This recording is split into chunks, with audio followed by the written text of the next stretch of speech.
2026년 5월 7일 오전 호르무즈 해협 상공에서 이란 드론 한 기가 미 해군 구축함을 향해 접근했습니다. 그러나 이 드론은 목표물에 도달하지 못했습니다. 미 해군 함정에서 발사된 60kW급의 보이지 않는 지향성 에너지 빔이 빛의 속도로 드론에 고정되었기 때문입니다. 미사일이나 분당 4,500발을 쏟아붓는 근접 방어 시스템 대신 이번에는 레이저가 사용되었습니다.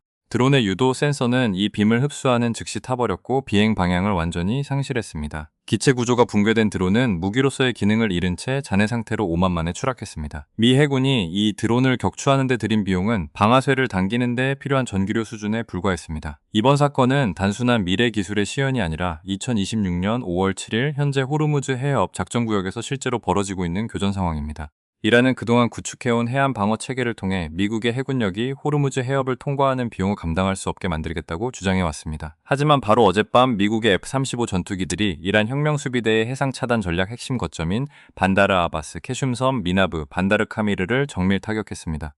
이란이 수년간 수십억 달러를 들여 구축한 해안 방어 체계는 단 하룻밤의 정밀 공습으로 체계적으로 해체되었습니다. 이 과정에서 미국의 유도 미사일 구축함 USS 트럭스턴, USS 라파엘 페랄타, USS 메이슨 등 세 척의 함정은 고속정, 드론 군집, 탄도 미사일 및 순항 미사일의 동시다발적인 공격을 뚫고 현대 해전에서 가장 위험한 해역 중 하나를 통과했습니다. 결과는 미군 함정 피해 제로였습니다.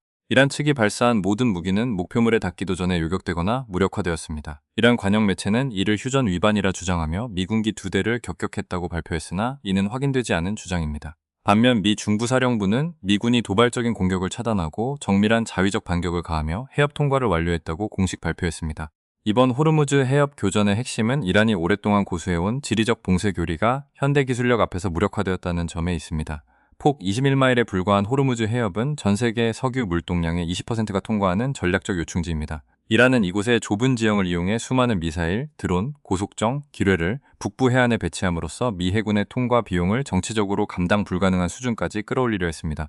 5월 7일 벌어진 이란의 공격은 이러한 교리를 증명하려는 가장 강력한 시도였습니다. 이란은 다수의 고속정을 여러 방향에서 접근시키고 북부 해안에서 드론 군집을 출격시켰으며 동시에 지상 기지에서 탄도 미사일과 순항 미사일을 발사하는 다영역 포화 공격을 감행했습니다. 이러한 복합적인 위협 상황에서 미 해군의 알레이버크급 구축함들에 탑재된 이지스 에이지지스 전투 시스템은 그 성능을 입증했습니다. 이지스 시스템은 100개 이상의 목표물을 동시에 추적하고 위협 순위를 산정하여 최적의 요격 수단을 실행했습니다.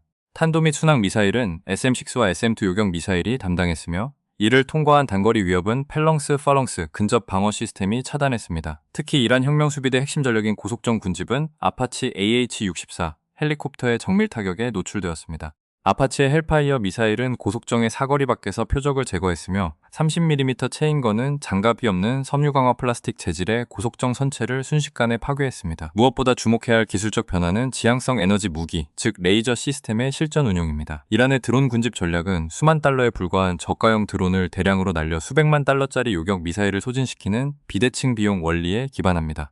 그러나 미군이 배치한 오딘 시스템과 헬리오스 시스템은 이 계산을 완전히 뒤집었습니다. 오딘은 드론의 센서를 마비시켜 추락시키는 소프트킬 방식을 사용하며 60kW급의 헬리오스는 드론의 기체를 직접 태워 물리적으로 파괴하는 하드킬 성능을 보여주었습니다. 레이저 무기는 전력만 공급된다면 탄약 제한 없이 발사할 수 있는 무한 잡지 인피니트 매거진 능력을 제공합니다. 결과적으로 수천 대의 드론을 동원하더라도 전기료 수준의 비용으로 대응하는 레이저 방어망을 뚫는 것은 경제적, 전략적으로 불가능해졌다는 평가가 나오고 있습니다. 미군의 반격은 이란의 호르무즈 해협 도발 능력을 물리적으로 해체하는 데 집중되었습니다. 이번 정밀 타격의 대상이 된 4개의 지리적 거점은 이란 혁명수비대 해상 전략의 핵심 신경망입니다. 이란 최대의 상업항이자 해군 본부가 위치한 반다르 아바스는 이번 공습으로 지휘 통제 기능과 병류 보급 능력이 크게 훼손되었습니다. 해협 내 침몰하지 않는 항공모함으로 불리는 캐슘섬의 반다르 부두 역시 파괴되어 전방에서 작전하는 이란 함정들에 대한 연료와 탄약 공급이 차단되었습니다.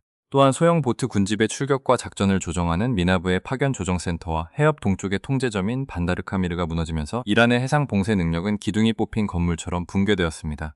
작전의 규모와 정밀도는 하늘 위에서도 확인되었습니다. 미군은 UAE 상공에 5대의 공중급유기를 동시에 띄워 공습에 참여한 전술기들이 장시간 작전 구역에 머물며 모든 목표물을 체계적으로 타격할 수 있도록 지원했습니다. F-35A, B, C 등 3가지 변형 기종이 모두 투입된 것으로 파악되며 이들은 고성능 레이더와 저탐지 스텔스 성능을 활용해 이란의 방공망을 무력화했습니다. 특히 도널드 트럼프 전 대통령은 사회관계망 서비스를 통해 이번 보복 타격을 가벼운 잽 라이오프 탭이라고 표현하며 이란이 합의에 나서지 않을 경우 훨씬 더 강력한 군사적 수단, 즉 반대쪽 손의 위력을 보게 될 것이라고 경고했습니다. 이는 이번 타격이 이란의 핵심 산업시설이나 인구 밀집 지역을 피한 절제된 경고였음을 시사합니다.